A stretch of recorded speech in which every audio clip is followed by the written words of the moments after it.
നിങ്ങളിപ്പോൾ ഒരു റിലേഷൻഷിപ്പിലുള്ള ആളാണോ, അതോ വിവാഹം കഴിഞ്ഞ് ഒരുമിച്ച് ജീവിക്കുന്ന ആളാണോ? എങ്കിൽ ഒരു കാര്യം ചോദിച്ചോട്ടെ, ആ പാർട്ട്ണറെ തിരഞ്ഞെടുത്തത് നിങ്ങളുടെ മാത്രം തീരുമാനമാണെന്നാണോ നിങ്ങളുടെ വിചാരം? എങ്കിൽ നിങ്ങൾക്ക് തെറ്റി ഫ്രണ്ട്സ്. നിങ്ങളുടെ അനുവാദമില്ലാതെ നിങ്ങളുടെ ഉള്ളിലിരുന്ന് ആ ചോയ്സ് നടത്തുന്നത് നിങ്ങളുടെ കുട്ടിക്കാലമാണ്. നമ്മളൊക്കെ വിചാരിക്കും സ്വന്തം ഇഷ്ടപ്രകാരമാണ് നമ്മളൊരു പാർട്ട്ണറെ കണ്ടെത്തുന്നതെന്നും കുടുംബജീവിതം മുന്നോട്ട് കൊണ്ടുപോകുന്നതെന്നും, അല്ലേ? പക്ഷേ സത്യം അതല്ല.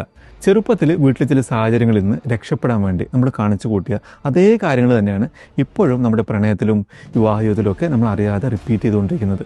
ഒരു ഉദാഹരണം പറഞ്ഞെങ്കിൽ പെട്ടെന്ന് കത്തും. ചെറുപ്പത്തിൽ എന്തിനും ഏതിനും നിങ്ങളെ കൺട്രോൾ ചെയ്തിരുന്ന ഒരു അച്ഛനോ അല്ലെങ്കിൽ അമ്മയോ ആണ് നിങ്ങൾക്കുണ്ടായിരുന്നെങ്കിൽ നിങ്ങൾ ഇപ്പോഴും ചെന്നെത്തുന്നത് നിങ്ങളെ ഭരിക്കാൻ നോക്കുന്ന ഒരു പാർട്ട്ണറുടെ അടുത്തായിരിക്കും. ഇനി ചെറുപ്പത്തിൽ നിങ്ങളോട് ഒട്ടും സ്നേഹം കാണിക്കാത്ത, നിങ്ങളെ മൈൻഡ് ചെയ്യാത്ത പാരൻസ് ആയിരുന്നു നിങ്ങളുടേതെങ്കിൽ ഇപ്പോഴും പങ്കാളിയുടെ സ്നേഹത്തിന് വേണ്ടി യാചിക്കേണ്ടി വരുന്ന അവസ്ഥയിലായിരിക്കും നിങ്ങൾ. ചെറുപ്പത്തിൽ എന്തിനും ഏതിനും നിങ്ങളെ കുറ്റപ്പെടുത്തിയിരുന്ന ഒരു അന്തരീക്ഷമായിരുന്നെങ്കിൽ ഇപ്പോഴും പങ്കാളിയിൽ നിന്നും എപ്പോഴും കുറ്റപ്പെടുത്തലിൽ മാത്രം കേട്ട് നിങ്ങൾ ആ ബന്ധത്തിൽ സ്വയം തളച്ചിടപ്പെടുകയായിരിക്കും. ഇതൊന്നും വെറുതെ സംഭവിക്കുന്ന കാര്യമല്ല കേട്ടോ. ഇതിനെയാണ് സൈക്കോളജിയിൽ എൻമെഷ്മെൻ്റ് എന്ന് വിളിക്കുന്നത്. നമ്മുടെ യാതൊരു പെർമിഷനും ഇല്ലാതെ നമ്മുടെ ലവ് ലൈഫും ഫാമിലി ലൈഫും മൊത്തം കൺട്രോൾ ചെയ്യുന്നത് ഈ ഒരൊറ്റ വില്ലനാണ്. നിങ്ങളുടെ കുട്ടിക്കാലത്തെ ആ ഒരു ട്രോമ ഇപ്പോഴും നിങ്ങളുടെ റിലേഷൻഷിപ്പുകളെയും വിവാഹ ജീവിതത്തെയും മെല്ലെ മെല്ലെ ഇല്ലാതാക്കുന്നുണ്ടോ എന്ന് ഒറ്റയടി കണ്ടെത്താൻ പറ്റിയ ഒരു കിടിലൻ 3 ചോദ്യങ്ങളുള്ള ഒരു ടെസ്റ്റ് ഈ വീഡിയോയിലൂടെ ഞാൻ കാണിച്ചു തരാം. ഇതിൽ 3ാമത്തെ ചോദ്യം കഴിയുമ്പോൾ നിങ്ങളെ ഇത്രയധികം വേദനിപ്പിക്കുന്ന സാഹചര്യങ്ങളിൽ നിങ്ങൾ ഇപ്പോഴും തുടരുന്നത് എന്തുകൊണ്ടാണെന്ന് യഥാർത്ഥ കാരണം നിങ്ങൾക്ക് കൃത്യമായിട്ട് മനസ്സിലാകും. അതുകൊണ്ട് ഒരൊറ്റ ചോദ്യം പോലും മിസ് ചെയ്യാതെ വീഡിയോ അവസാനം വരെ കാണുക, തീർച്ചയായും ഉപകാരപ്പെടും. ആദ്യം തന്നെ എന്താണ് ഈ എൻമെഷ്മെൻ്റ് എന്ന് സിമ്പിളായിട്ട് പറഞ്ഞുതരാം. വലിയ കോംപ്ലിക്കേറ്റഡ് ഒന്നും ആക്കാതെ ലളിതമായി പറഞ്ഞാൽ, ഈ അച്ഛനും അമ്മയും കുട്ടിയും തമ്മിലുണ്ടാവേണ്ട ചില അതിർവരമ്പുകൾ, ബൗണ്ടറീസ് ഒട്ടും ഇല്ലാതെ പോകുന്ന അവസ്ഥയാണിത്. അതായത് പാരൻസിൻ്റെ സങ്കടം ദേഷ്യമൊക്കെ മാറ്റിയെടുക്കേണ്ടത് ആ വീട്ടിലെ ചെറിയ കുട്ടിയുടെ തലയിലാവുന്ന അവസ്ഥ. ശരിക്കും പറഞ്ഞാൽ അച്ഛൻ്റെയോ അമ്മയുടെയോ മൂഡ് ശരിയാക്കാൻ വേണ്ടി മാത്രം വീട്ടിൽ ജീവിക്കുന്ന ഒരു ഇമോഷണൽ ടൂളായി, അല്ലെങ്കിൽ അവരുടെ ഒരു ഇമോഷണൽ ഓർഗനായി ആ കുട്ടി മാറും. ചെറുപ്പത്തിൽ അവർക്ക് സങ്കടം വന്നാൽ അത് മാറ്റാൻ നിങ്ങൾ കഷ്ടപ്പെടണമായിരുന്നു. അവർക്ക് ദേഷ്യം വന്നാൽ കാര്യങ്ങൾ തണുപ്പിക്കാൻ നിങ്ങൾ ഓടണമായിരുന്നു. അവർ ജീവിതത്തിൽ തളരുമ്പോൾ അവർക്കൊരു താങ്ങായി നിങ്ങൾക്ക് നിൽക്കേണ്ടി വന്നു. അവിടെ നിങ്ങൾക്ക് സ്വന്തമായിട്ടൊരു സന്തോഷമോ അല്ലെങ്കിൽ സങ്കടമോ കാണിക്കാൻ പോലും അനുവാദം ഉണ്ടായിരുന്നില്ല. നിങ്ങളുടെ ഇമോഷൻസ് നിലനിന്നിരുന്നത് തന്നെ അവരുടെ മൂഡ് കൺട്രോൾ ചെയ്യാൻ വേണ്ടിയായിരുന്നു. ഇവിടെയാണ് കാര്യങ്ങൾ കൈവിട്ടു പോകുന്നത്. സ്നേഹം എന്ന് പറഞ്ഞാൽ ത്യാഗം ചെയ്യലാണ്, മറ്റേയാളുടെ പ്രശ്നങ്ങൾ നമ്മൾ ചെന്ന് ശരിയാക്കലാണ്, മറ്റൊരാളെ സന്തോഷിപ്പിക്കേണ്ടത് സ്വന്തം കടമയാണ് എന്നൊക്കെ ആ കുട്ടിക്കാലത്ത് നമ്മൾ അറിയാതെ പഠിച്ചു വയ്ക്കും. ഇനിയിപ്പോൾ വലിയൊരാളായി മാറിയിട്ടും കല്യാണം കഴിഞ്ഞിട്ടും നമ്മുടെ മൈൻഡ് വർക്ക് ചെയ്യുന്നത് പണ്ട് ലോഡ് ചെയ്ത അതേ പഴയ പ്രോഗ്രാമിലാണ്. അതുകൊണ്ടാണ് ഇപ്പോഴും ജീവിതത്തിൽ ഒരുപാട് പ്രശ്നങ്ങളുള്ള നമ്മൾ ചെന്ന് രക്ഷപ്പെടുത്തേണ്ട ചില ആളുകളുടെ വലയിൽ നമ്മൾ പോയി വീഴുന്നത്. അവരെ സന്തോഷിപ്പിക്കാൻ ശ്രമിച്ച് നമ്മൾ നമ്മുടെ സകല എനർജിയും കളയും. അവരെ മാറ്റിയെടുക്കാൻ പറ്റില്ലെങ്കിൽ അതിൻ്റെ പേരിൽ അനാവശ്യമായ കുറ്റബോധം കൊണ്ട് തല പോയ്ക്കും. പക്ഷെ ഒരു കാര്യം മനസ്സിലാക്കുക, ഇത് സ്നേഹമല്ല.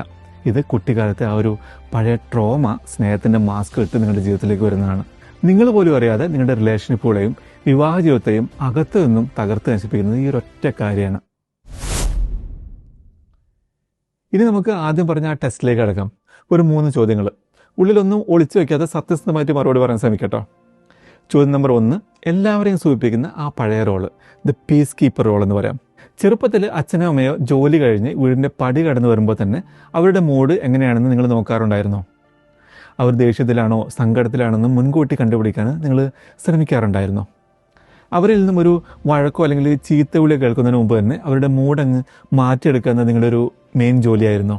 ഇതിന് അതെ എന്നാണ് ഉത്തരവെങ്കിൽ മറ്റുള്ളവരെ സൂചിപ്പിച്ച് ജീവിക്കുന്ന ഒരു സ്വഭാവമാണ്, അല്ലെങ്കിൽ പീപ്പിൾ പ്ലീസർ സ്വഭാവമാണ് നിങ്ങൾ കുട്ടിക്കാലത്ത് പഠിച്ചു വെച്ചത്. അതുകൊണ്ടാണ് ഇപ്പോഴും നിങ്ങളിൽ നിന്നും എല്ലാം മൂറ്റിയെടുക്കുന്ന എന്നാൽ തിരിച്ചൊന്നും തരാത്ത ടൈപ്പ് പാർട്ട്ണർമാരുടെ വലയിൽ നിങ്ങൾ ചെന്ന് വീഴുന്നത്. കാരണം നിങ്ങൾക്കറിയാവുന്ന ഒരേ ഒരു കളി ഇതാണ്. അവിടെ നിങ്ങളെപ്പോഴും കൊടുത്തുകൊണ്ടേയിരിക്കും, അവർ വാങ്ങിക്കൊണ്ടേയിരിക്കും. ഒടുവിൽ കൊടുത്ത് നിങ്ങളുടെ സകല എനർജിയും പോയി തളർന്നു കിടക്കുന്ന ആ അവസ്ഥയാണ് നിങ്ങൾ പ്രണയം അല്ലെങ്കിൽ സ്നേഹം എന്ന് തെറ്റിദ്ധരിച്ച് വെച്ചിരിക്കുന്നത്. ചോദ്യം നമ്പർ 2, ആ കെണിയിൽ വീഴുന്ന കുറ്റബോധം, ദ ഗിൽറ്റ് ട്രാപ്പ്.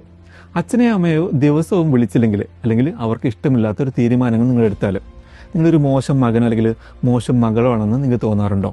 നിങ്ങൾ ഒരു തെറ്റും ചെയ്തിട്ടില്ലെങ്കിൽ പോലും ഉള്ളിൽ എപ്പോഴും ഒരു വല്ലാത്തൊരു അനാവശ്യ കുറ്റബോധം വരാറുണ്ടോ? ലോജിക്കലായി ചിന്തിച്ചാൽ ഒരു അർത്ഥവുമില്ലാത്ത, എന്നാൽ നെഞ്ചിൽ വന്നിങ്ങനെ കെട്ടിക്കിടക്കുന്ന ഒരു വല്ലാത്ത ഭാരം. ഇതിനും അതേ എന്നാണ് മറുപടിയെങ്കിൽ നിങ്ങളുടെ ലൈഫ് ഇപ്പോഴും അവരുടെ അംഗീകാരത്തിന് വേണ്ടി മാത്രമുള്ളതാണ്.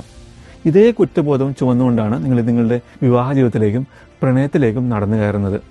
പങ്കാളി നിങ്ങളോട് എത്ര മോശമായി പെരുമാറിയാലും നിങ്ങളത് സഹിക്കും. നിങ്ങളെ വേദനിപ്പിക്കുന്ന സാഹചര്യങ്ങളിൽ നിന്നും നിങ്ങൾ ഒരിക്കലും ഇറങ്ങിപ്പോരില്ല.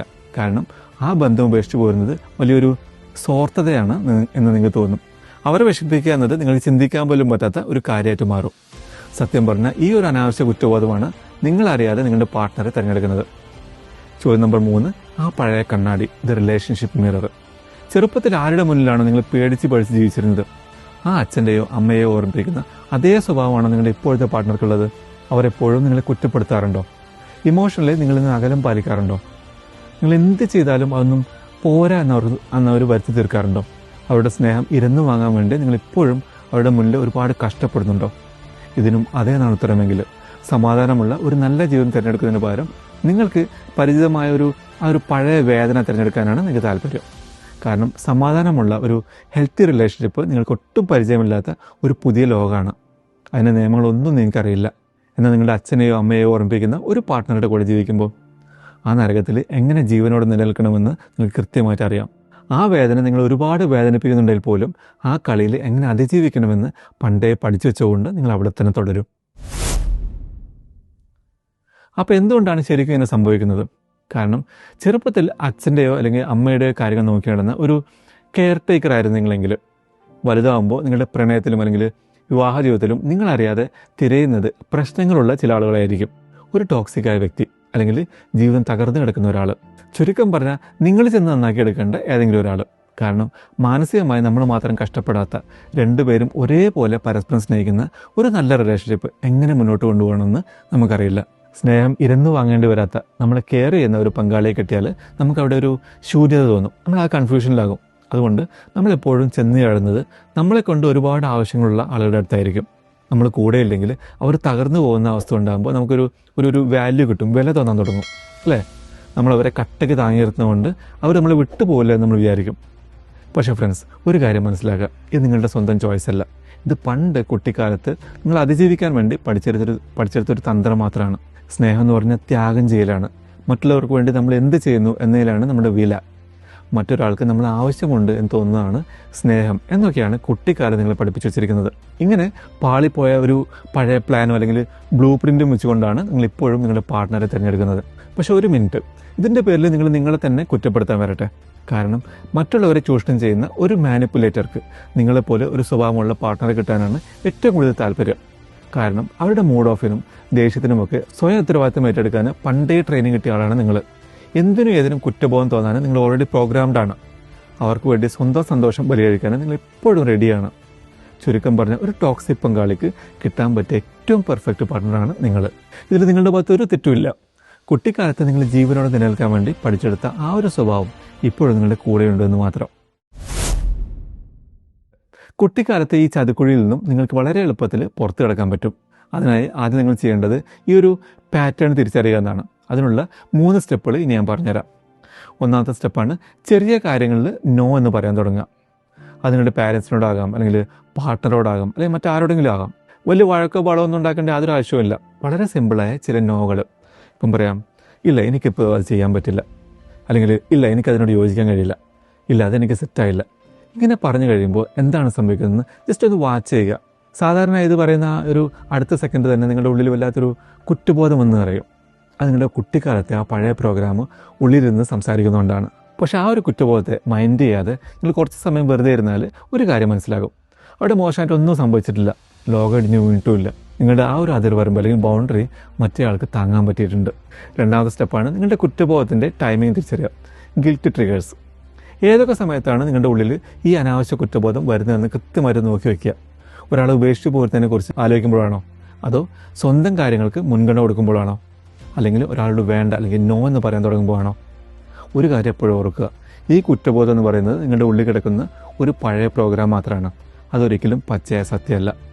ആ ബന്ധത്തിൽ നിന്ന് തുറന്ന് ജീവിക്കാൻ അതൊരിക്കലും നിങ്ങളോട് പറയുന്നുമില്ല. പണ്ട് ചെറുപ്പത്തിൽ എപ്പോഴോ സെറ്റ് ചെയ്ത് വെച്ച ഇപ്പോഴും വെറുതെ അടിച്ചുകൊണ്ടിരിക്കുന്ന ഒരു പഴയ അലാം മാത്രമാണത്. മൂന്നാമത്തെ സ്റ്റെപ്പാണ് നിങ്ങളെ തന്നെ സ്നേഹിക്കാൻ പഠിക്കുക. സെൽഫ് പാരൻറ്റിങ് എന്ന് പറയാം. ചെറുപ്പത്തിൽ നിങ്ങളുടെ അച്ഛനിൽ നിന്നോ അല്ലെങ്കിൽ അമ്മയിൽ നിന്നോ നിങ്ങൾക്ക് കിട്ടാതെ പോയ ആ ഒരു കെയറും അംഗീകാരവും ഇനി മുതൽ നിങ്ങൾക്ക് തന്നെ കൊടുക്കാൻ തുടങ്ങുക. ജീവിതത്തിൽ നിങ്ങൾ എന്തെങ്കിലും ഒരു നല്ല തീരുമാനം എടുക്കുമ്പോൾ നിങ്ങളോട് തന്നെ പറയുക, എനിക്ക് നിന്നെ ഓർത്ത് അഭിമാനമുണ്ട്, നീ ചെയ്തത് വലിയൊരു ധീരതയാണ്. നിങ്ങൾക്കൊരു സഹായം വേണമെന്ന് തോന്നുമ്പോൾ മറ്റൊരാൾ വന്ന് രക്ഷിക്കുമെന്ന് കരുതി ഇരിക്കാതെ നിങ്ങളെ തന്നെ ഒന്ന് ആശ്വസിപ്പിക്കുക. നിങ്ങൾക്ക് എന്തെങ്കിലും ഒരു പരാജയം സംഭവിച്ചാൽ ഞാൻ ഒരു മോശം മനുഷ്യനാണ് എന്ന് സ്വയം കുറ്റപ്പെടുത്താതെ നിങ്ങളോട് തന്നെ ക്ഷമിക്കുക. ഇങ്ങനെ ചെയ്യുമ്പോൾ നിങ്ങളുടെ ഉള്ളിലെ ആ ഒരു പഴയ ചിന്താഗതികൾ മൊത്തമായിട്ട് മാറി മറിയും. സ്നേഹത്തെക്കുറിച്ചുള്ള തികച്ചും പുതിയൊരു സുന്ദരമായൊരു പ്ലാന്, ന്യൂ ബ്ലൂ പ്രിൻ്റ് നിങ്ങളുടെ മനസ്സിൽ രൂപപ്പെടും. എൻമേഷ്മെൻ്റ് എന്ന ഈ ഒരു ചതിക്കുഴിയിൽ നിന്നും നിങ്ങൾ എന്ന് പുറത്ത് കിടക്കുന്നുവോ അന്ന് മാത്രമായിരിക്കും നിങ്ങളെ ശരിക്കും ബഹുമാനിക്കുന്ന ഒരു നല്ല പാർട്ട്ണറെ നിങ്ങളുടെ ജീവിതത്തിലേക്ക് കണ്ടെത്താൻ നിങ്ങൾക്ക് സാധിക്കുക. നിങ്ങൾ ചെന്ന് നന്നാക്കിയെടുക്കേണ്ട ഒരു പ്രൊജക്റ്റ് ആയിരിക്കില്ല അവർ. എന്തിനും ഏതിനും നിങ്ങളെ കുറ്റപ്പെടുന്ന ഒരാളായിരിക്കില്ല. പണ്ട് കുട്ടിക്കാലത്ത് നിങ്ങൾ അനുഭവിച്ച അതേ വേദനകൾ സമ്മാനിക്കുന്ന ഒരു പരിചിത മുഖവുമായിരിക്കില്ല അവർ. മറിച്ച് നിങ്ങളെ മനസ്സറിഞ്ഞ് സ്നേഹിക്കുന്ന, എന്തിനേതിനും നിങ്ങളെ കൂടെ നിൽക്കുന്ന, അവരുടെ മാനസിക സങ്കടങ്ങൾ തീർക്കാൻ വേണ്ടി മാത്രം നിങ്ങളൊരു കളിപ്പാവയാക്കാത്ത ഒരു നല്ല പങ്കാളിയായിരിക്കും അവർ.